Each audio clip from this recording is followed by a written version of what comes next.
खुलुमबाय लोगोफोर, गोजोन फुंबिलि बयनिसिमबो।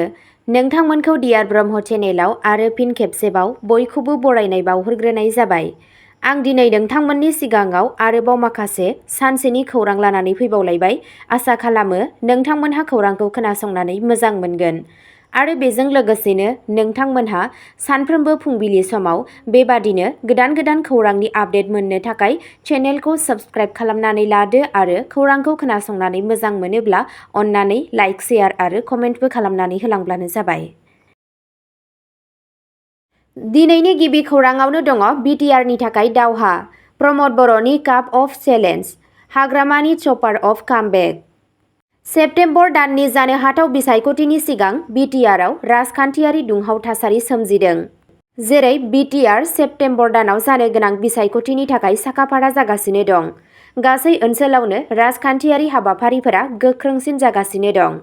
इउनाइटेड पिपल्स पार्टी लिबारेल इउपिपिएलनि आफादगिरि आरो बिटिसिनि गाहाय मावफुं सोद्रोमा सिएम प्रमद बर'आ गावनि सिगांनि बिबानगिरि आरो बिपिएफनि दैदेनगिरि हाग्रामा महिलारीजों साहसगोनां चेलेन्ज खालामदों।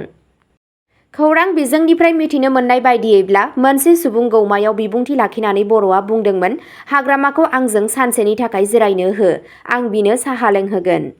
फै जों जौगानायनि बाथ्रा रायज्लायनि। बिथाङा दिन्थिनो हायोदि बिथाङा 17 बोसोराव मा जाफुंसारदोंमोन आरो आं बेखौ दिन्थिगोन दि जों खालि बोसोरब्रैयाव मा मावफुंनो हादों। बे बिबुंथिया बिटिसिनि बारग' गाहायनि सायाव बर'नि बयनिख्रुइबो गोख्रोंसिन गाग्लोबनाय। बिथाङा खुंथायाव थानाय जथाय हान्जायाव गावनि लोगोआरि दोलो बिजेपिखौबो रोखायै सोंखारिदोंमोन। साबा बिजेपि मन्थ्रिफोरजोंबो जों सिरि सिरि खामानि मावबाय थादोंमोन। गोरोबथानि सिङाव जाथावना दावराव-दावसिनि इसारा होनानै बिथाङा बुंदोंमोन। गुसुङै सोंखारिनायनि उनावबो बर'आ राजखान्थियारि बादायलायनायखौ बरायनानै बुङो, भारतनि गासैबो राजखान्थि दोलोफोरखौ बिटिसिआव फैनानै बिसायख'थि गेलेनो हो, जों बिसोरखौ बरायदों। बे समावनो बिजेपिआ बिटिआरआव गावसोरनि फोसावदिंनायखौ गोख्रोंसिन खालामनो साखाफारा जागासिनो दं। रामा 3 जुलाइनिफ्राय उदालगुरिनिफ्राय जागायजेननानै ओनसोलनि सानबानि दावबायनायखौ जागायगोन। बे दावबायनाय समाव गिबि मन्थ्रिया नेमखान्थि बायदियै बिजेपिनि बिटिसि केम्पेइनखौ बेखेवगोन होनना रोखा बुंथियो मन्थ्रि पीयूष हाजरिकाया। हाजरिकाया बेखौबो बुंदोंमोन दि बिजेपिआ गावनि ओनसोलारि हेफाजाबगिरिफोरनि फारसे सनमान लाखिनानै बिसायख'थि गेलेगोन, जाय जथाय हान्जानि गेजेराव खौसेथि लाखिनो नाजानायनि इसारा होगोन। मोनसे आलादा राजखान्थियारि जौगानायाव दुलाराय बर' माइनरिटि फरायसा आफाद एबिएमएसइउआ मोनबा गौथुमनि मासिफोराव बिसायख'थि गेलेनायनि थांखिखौ फोसावदों। रिपर्टनि बायदियैब्ला धुबुरी कक्राझार सिमानि साखाथियाव मोनसे सुबुं गौनायाव एबिएमसुनि आफादगिरि थाइसन हुसेना बिटिसि खुंथायखौ सोंखारिदोंमोन। होखारनाय हाबाफारिनि गेजेरजों माइनरिटि हारिफोरखौ नोजोर होनाय आरो दि भटार जेंनाखौ सुस्रांनायाव फेलें जानायनि अजद होदोंमोन। माइनरिटिफोरनि सायाव खान्थि गोनां नाख्रेबनाय बुंनाय बाथ्राखौ नोजोर होनो थाखाय एबिएमसुआ 21 जुलाइआव दिल्लीनि जन्तर मन्तराव मोनसे हेंथा दिन्थिफुंनायनि फोसावदों। बेनि उनाव 22 जुलाइआव आसाम माइनरिटि मोनथायनि सायाव हायुंआरि थाखोनि सावरायनाय जागोन। गोदान गेलेगिरिफोरा राजखान्थिनि फोथाराव हाबनाय आरो इसिङारि जेंनाजों मोगा-मोगि जानांनायजों लोगोसे फैबाय थानाय बिटिआर बिसायख'थिया मोनसे खाथिनिफ्राय नायजानाय आरो गोबांथार बादायलायनाय आयदा जागोन होनना खोथा होयो। नैथि खौराङाव दङ बिटिसिनि गासै मोन 40 मासियाव बिजेपिआ बिसायख'थि गेलेगोन, उदालगुरियाव इउपिपिएलनो गेदेर जाख्ल'नाय। बिटिसि बिसायख'थिनि सिगां मोनसे मख'जाथाव राजखान्थियारि आगान सुरनायाव बिजेपिआ उदालगुरि जिल्लानि गासै मोन 10 मासिफोरखौ लाफानानै गासै मोन 40 काउन्सिल मासिनि थाखाय बादायलायगोन होनना फोसावदों। रिपर्टनि बायदियैब्ला बे फोसावनायखौ उदालगुरियाव मोनसे गिदिर सुबुं जथुमाव खालामनाय जादोंमोन, जेराव आसाम बिजेपिनि आफादगिरि आरो एमपि दिलीप शइकिया आरो केबिनेट मन्थ्रि पीयूष हाजरिकाया बाहागो लादोंमोन। बिजेपिनि दैदेनगिरिफोरा खोथा होदोंमोन दि दोलोआ उदालगुरियाव मोनसेबो मासि सोलाय-सोल' खालामनाय नङा आरो गासैबो बियाबफोराव उदाङै बिसायख'थि गेलेगोन। बे मेलाव इउपिपिएलनि थाखायबो मोनसे गिदिर हेंथा नुनो मोन्दों, मानोना गागि दैदेनगिरिफोरजों लोगोसे 1500निबो बांसिन दोलोनि मावथिफोरा बिजेपिआव हाबदोंमोन। बिसोरनि गेजेराव इउपिपिएलनि मिरु मावफुं आफादनि सोद्रोमा नन्द बर' आरो बिटिआरनि मावफुं सोद्रोमा गबिन्द चन्द्र बसुमतारीनि खाथि सोमोन्दोनि मार्टिन बसुमतारी मोनहा मुंख'जाथावमोन। गोदान सोद्रोमाफोरखौ बरायनानै मन्थ्रि पीयूष हाजरिकाया बुङो दि बिसोरनि मददआ बिटिआर ओनसोलाव बिजेपिनि थाथायखौ आरोबाव गोख्रोंसिन खालामगोन। बिथाङा हाबाफारिनि समाव गोबां सोरखारि हाबाफारिफोरबो जागायदोंमोन, जेराव महरगिरि पेन्सन राननाय आरो ओनसोलारि लाइमोन क्लाबफोरनि थाखाय रां राननायबो दंमोन। बेजों लोगोसे बे हाबाफारिनि समाव कच राजबंशी हारिनि सिलाराय भवननि अन्थाइ खाम्फा गायसननाय जादोंमोन। बिजेपि दैदेनगिरिफोरा हारिखौ अरायसम हेफाजाब होबाय थानो खोथा होदोंमोन आरो बिसोरनि जौगानायनि थाखाय 25 कौटि रांनि अनसुंथाइ फोसावदोंमोन। बेफोर जाथायफोरजों बिटिसि बिसायख'थियाव मोनसे गिख्रंथाव बादायलायनाय जागोन होनना साननाय जादों, गुबैयै उदालगुरि बायदि जिल्लाफोराव जेराव बिजेपिनि थांखिया गावसोरनि गोहोमखौ फेहेरनाय। थामथि खौराङाव दङ सिएम फुटबल काप। खौसेथि आरो मिजिंनि गेजेरजों बड'लेण्डनि जौगानायखौ बरायदों गाहाय मन्थ्रि मदिआ। मन की बातआव बड'लेण्डखौ गोजोन आरो दावगानायनि नेरसोन महरै बाख्नायदों गाहाय मन्थ्रि मदिआ। गावनि बावैसोनि मन की बात रेडिअ' हाबाफारियाव गाहाय मन्थ्रि नरेन्द्र मदिआ गावनि बावैसोनि मन की बात रेडिअ' हाबाफारियाव गोजोन, सोलायनाय आरो लाइमोन गोहो होनायनि मोनसे गोख्रों बिदिन्थि महरै आसामनि बड'लेण्ड ओनसोलखौ बाख्नायदोंमोन। खौरां बिजोंनिफ्राय मिथिनो मोननाय बायदियै पिएम मदिआ बुंदोंमोन दि बड'लेण्ड, जाय सिगाङाव हिंसानि थाखाय मिथिजायोमोन, दा मिजिं आरो खौसेथिनि नेरसोन जाबाय। बिथाङा बेनि दावबायनायखौ गोथार आबेगजों फोरमायदोंमोन। बिथाङा बड'लेण्डआव फुङाव मोनसे नुथायनि सावगारि दिन्थिदों, जेराव गोहो गोनां जोलुर गेलेगिरिफोरा फोथाराव जिउ आरो खुसि लाबोयो। नोंथाङा बे सोमोन्दोआव जायगानि सोमोन्दै गोसो गुदुं जानो हागौ। लोगोफोर, बेनो आसामाव रामनि नंगुबै बाथ्रा, बिथाङा बुंदोंमोन। गाहाय मन्थ्रिया बड'लेण्डआव लाइमोनफोरनि सोलायनायनि सायाव गोसो होदोंमोन, जाय मोनसे समाव दाङाबाजियाव हमजादोंमोन आरो दा सोलायनायनि सिगांसिनाव दं, गुबैयै गेलेनायनि गेजेरजों। बिथाङा सिएम काप खुंनायनि थाखाय बड'लेण्ड टेरिटरियेल रिजनखौ बाख्नायदोंमन आरो जोलुर बादायलायनाय जाय 3,700 निबो बांसिन हानजाफोर आरो 70,000 सो गेलेगिरिफोरखौ गोसो बोनो हादोंमोन, जेराव गोबां अनजिमानि हिनजावसाफोरबो दंमोन। पिएम मदिआ बुंदोंमोन दि सिएम कापआ मोनसे गेलेनायनिख्रुइ बांसिन। बेयो खौसेथि आरो सिमांफोरनि फोरबो। बिथाङा हलिचरन नार्जारी, दुर्गा बर', अपुर्ब नार्जारी आरो मनबिर बसुमतारी बायदि जोलुर गेलेगिरिफोरखौ ओनसोलनि जौगाबोनाय हाथरखि महरै मुं होदोंमोन। बिथाङा बिसोरनि गोब्राब नाजानायखौ बाख्नायदोंमोन आरो बुंदोंमोन दि बिसोरनि जाफुंसारनायनि सल'फोरा गासै हादोरखौ थुलुंगा होदों। बिथाङा बुंबावदोंमोन दि बे लाइमोन गेलेगिरिफोरा एसेल' सम्पदफोरजों देरदोंमोन नाथाय नागाराखैमोन। बिथांमोननि मोनफुंनायफोरा दिन्थियो दि थिरांथा लानाय आरो आब्रुथिया जिउखौ सोलायनो हागौ। गावनि मेसेजनि गेजेरजों पिएम मदिआ बड'लेण्डनि सुबुंफोरनो गोग्गानाय आरो पजिटिभिटिनि दोहौ दैथायहरदों। बिथांनि बिबुंथिआ हादोरखौ गोसोखांहोदोंमोन दि गोजोन आरो मददजों जेंना गोनां ओनसोलफोराबो जौगानो आरो जोंनो हायो। ब्रैथि खौराङाव दङ तामुलपुराव हाफ माराथनआ खुसि आरो समाजारि सांग्रांथिखौ बांहोयो। 29 जुन खालि भारत-भुटान सीमा खाथिनि दरंगायाव रान फर हेपिनेस मुंनि 21 किल'मिटार गोलाव हाफ माराथनआ जाफुंसार महरै खुंजादोंमोन। बे हाबाफारिखौ तामुलपुर जिल्ला खुंथायआ नशा मुक्त भारत अभियाननि सिङाव खुंदोंमोन आरो बेवहाय सा 200 निबो बांसिन खारग्राफोरा बाहागो लादोंमोन। बे बादायलायनाया 10 देरहागिरिफोरजों जोबदोंमोन, 7 हौवाफोर आरो 7 हिनजावफोर, जायफोरा बान्था आरो 1 लाख बान्था रां बाहागो मोनदोंमोन। जिल्ला कमिशनार पंकज चक्रवर्ती, जाय हाबाफारिखौ बेखेवदोंमोन, मिजिंथिदोंमोन दि माराथनआ फेग्रा मुवा बाहायनाय, गथ'सा हाबा आरो लामा रैखाथि बायदि जेंनाफोरनि बेरेखायै गासै रायजोआव मोनसे गोख्रों खौरां दैथायहरगोन।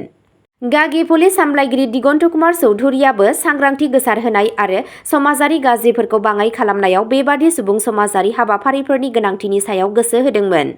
जायगानि एमएलए जलेन दैमारिया खुंथायनि नाजानाय आरो रायजो-राजानि बाहागो लाफानायखौ बाख्नायदोंमोन।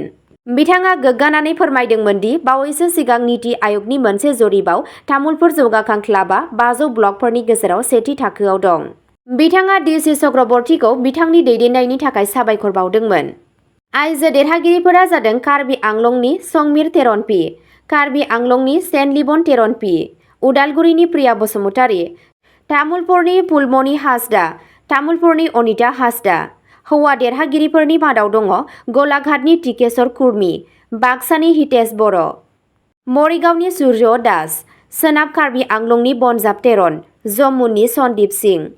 बे हाबाफारियाव बारग' MLA Emmanuel Mushahary, MCLA Hemanta Kumar Rabha, जिल्लानि मावख'गिरिफोर, एसएचजि सोद्रोमाफोर, फरायसाफोर आरो गोबां जायगानि थागिरिफोरजों लोगोसे गेदेमा सुबुंफोरा गोसो गुदुं बाहागो लादोंमोन।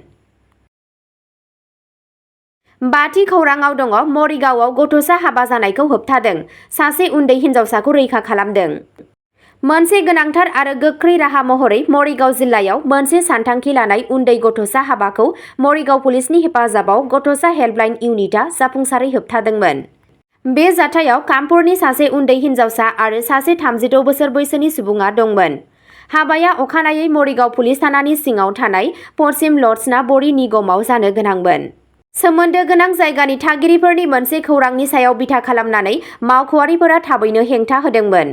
चाइल्ड हेल्पलाइन टीमआ जायगानि पुलिसजों लोगोसे जाथाय जानाय जायगायाव सौहैयो आरो जुलि जानायनि सिगांनो हिनजावसाखौ रैखा खालामो।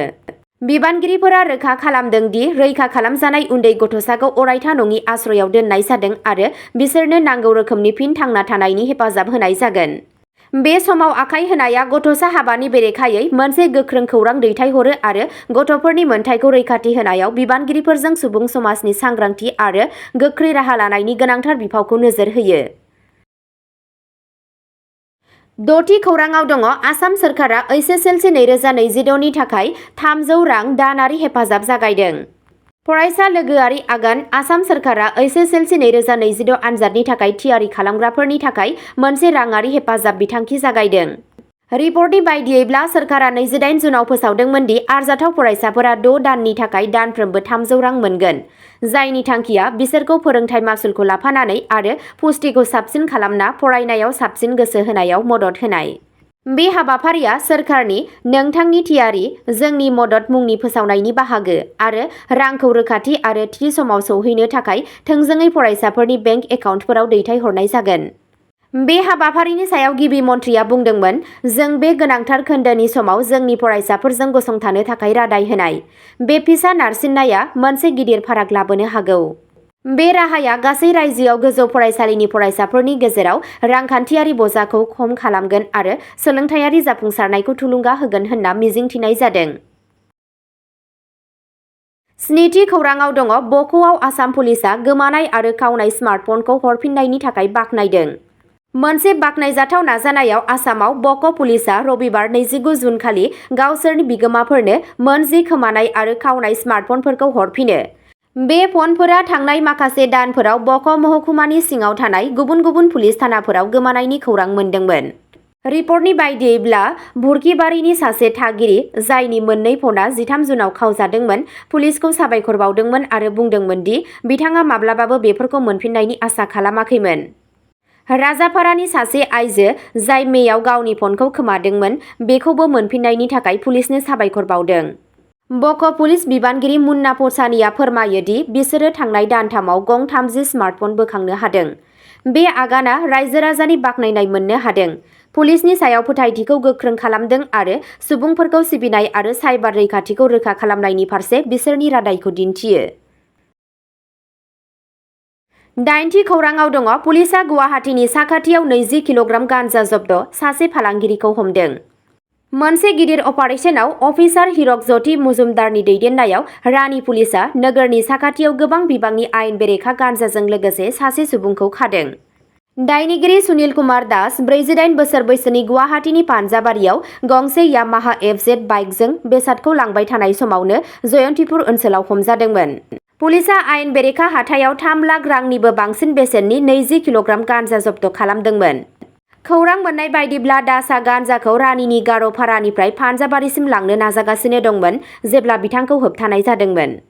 रिपर्टनि बायदियैब्ला आथिखालाव बिथाङा रानि पुलिसनि जिम्मायाव दं, मानोना बे आयेन बेरेखा फालांगिनि आन्दोआव थानाय जगायनाय नेटवार्कखौ नागिरना दिहुननो थाखाय आरोबाव नायबिजिरनाया सोलिगासिनो दं। बे जाफुंसार जब्दआ ओनसोलाव बांलांनाय फेग्रा मुवानि फालांगिनि बेरेखायै मोनसे गोख्रों आगान, जेराव पुलिसआ सिमा आरो सेरफांनि ओनसोलफोराव गोख्रोंसिन नायबिजिरनायनि खोथा होयो।